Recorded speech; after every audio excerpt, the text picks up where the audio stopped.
Hi guys! For today's video, gagawa tayo ng Graham balls. So, ito yung ingredient natin. Meron tayong condensed, crema, mallows, yung papang ginamit ko na mallows, merong chocolate sa gitna, and then, yung ating Graham powder. So, lagay lang natin sa bowl ang ating Graham powder. Bali, 2 pack nga pala yung binuksan ko guys.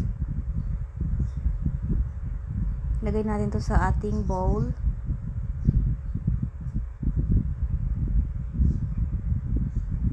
Then, sunod naman natin ng ating condensed milk.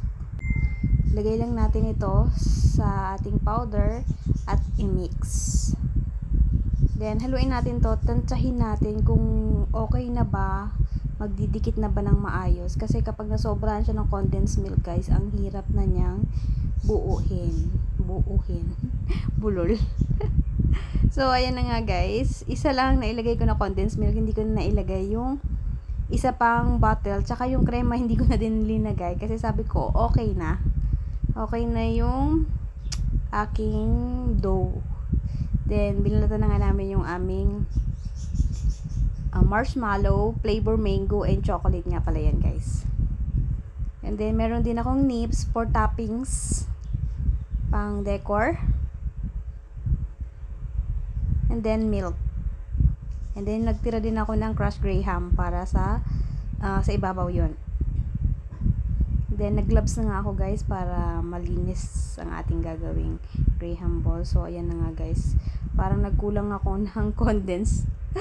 Kasi naman tinipid ko, ayan, isa lang nilagay ko. So ayan na nga guys. Fast forward na tayo sa paggawa ng ating graham balls. So, bali 2 balot ng graham powder at saka isang condensed milk lang ang naihalo ko dito. Tapos, 2 balot naman ng marshmallow and then 2 balot ng nips, yung maliit lang. So, nilagay ko na nga siya dito sa Tupperware yung mga tapos ko na para mailagay ko na siya sa fridge. Siya nga pala guys, request to ng anak ko kasi bumibili daw siya sa kantin nito 7 pesos pero yung maliliit lang siya. So, sabi niya gumawa ako nito para daw 1 to sawa siya. 7 pesos po yung isa nun sa kantin. Yung ginawa ko is malalaki. Sabi nga niya sa akin is for 12 pesos daw to.